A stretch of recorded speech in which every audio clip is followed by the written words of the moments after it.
What's up, you guys? It's your girl Taylor, and today we're going to be walking through how I actually create my reels, which I will put an example right here. What's up, guys? It's your girl Taylor, and welcome to Taylor Winbush TV. We're basically going to be talking about how I prep, plan, and execute the reels. So let's go ahead and jump into the video. First things first, you definitely want to find a good song. A couple of things that I like to do is I like to see, specifically on Instagram, I like to see which songs are trending on Instagram, and you can do that by easily looking at the song icon and seeing if there's an up arrow, which I will put to the side for you guys to have reference. But that's where I start, and then I go in, I'm just like, okay, cool, like what do the lyrics actually say? Do the lyrics align with my personal brand?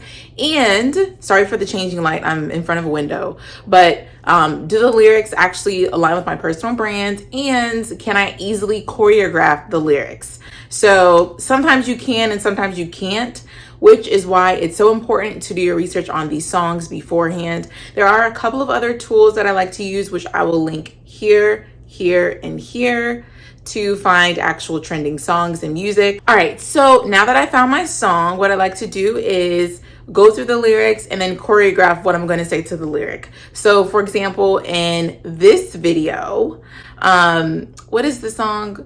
We Go Up.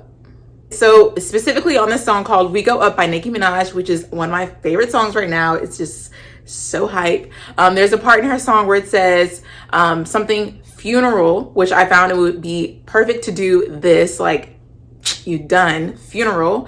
Start the service, which would be prayer hands, which makes sense because it aligns with funeral and starting the service, which we're going to pray. So that's how I was able to choreograph that. And then the other one says, say my name, make them nervous. But basically just finding movements and gestures with your hands that are really great to emphasize what the lyric is if someone is not looking. So what I've also noticed too is when you are doing transition videos, you want the transition to be within 3 seconds or 5 at max, because what's going to end up happening is no one's going to wait for a transition that long unless you have one of those really cool videos where like the thumbnail is the end and people just keep waiting and waiting to see it. But at this point, you can only do so much with the thumbnail. I say that because, yeah, you can choose your profile grid thumbnail, but when it comes to the explore page, Instagram chooses that based on the algorithm. You just want to make sure that your transition is in 3 to 5 seconds. Now that we got the plan, we got the music all done, we got the choreography all set out, next thing we have to do is actually record. So what I like to do is I like to use a blank wall when I'm recording.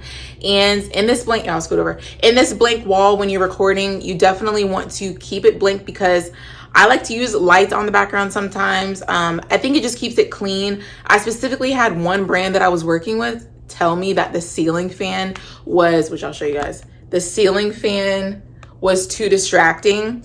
So after getting that feedback, after getting that feedback from a brand, I was like, okay, cool. Like everything just needs to be clean and sleek from here on out. And it's also easier to match up your transitions when you're editing if you have the same exact background. You don't really have to worry about too much when you have a plain background as opposed to you having like graphics in the back. If you do have graphics in the back, you literally have to make sure your camera is at the exact same angle, which can get tedious and take a little bit more time when lining up everything, which is why it takes me literally 20 minutes to film the reel. All right, so now we're recording, and the next thing you have to do is just make sure that each of your clips are the exact same way.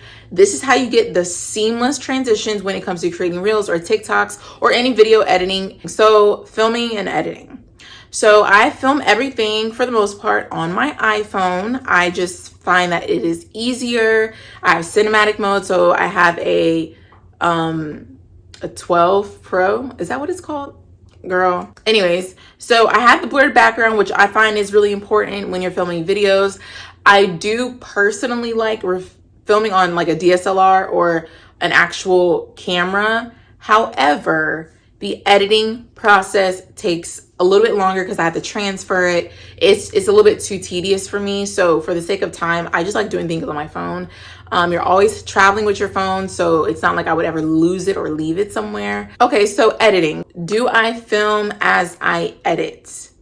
Yes. So I film and edit along the same lines. It's because I like to sometimes, if it's a specific lyric that I need to recite, I do like to record it inside the Instagram app because it is easier. However, as I'm going along, I save all of the videos and then I record the next portion. I find it easier to do that because I like to edit outside of the app. I edit in Splice. So the only reason why I edit as I'm going is because I need to see the transitions are smooth. So for example, I'll edit one clip, I'll get to the second clip, the transition, and then I'll upload it into Splice just to make sure it's seamless. And then from there, I'll keep going. For the most part, I do at least get the first 3 clips in Splice as I'm recording, just to make it an easier editing process, because typically once I'm done filming, then it'll maybe take me like 10 to 15 minutes to edit. A lot of this has to go into pre-planning.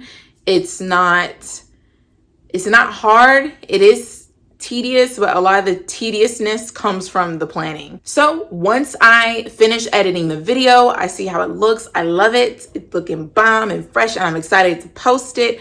I just figure out what's the best time for me to post on Instagram, and then I post it. Another cool thing too is when you are looking for trending songs, you want to make sure that it is under 10,000. That's what I personally like to do, unless I just really want to post the song. Thank you guys so much for watching this video. Be sure to like, comment, and subscribe, and share this with one of your friends who could benefit from it. I do like posting videos like this, so if you want more, please let me know. And good luck on your reel editing. If you want more in-depth on the reels, or if you have any questions on it, or TikTok for that matter, or just video editing, let me know. I'd be happy to help. And again, it's your girl Taylor.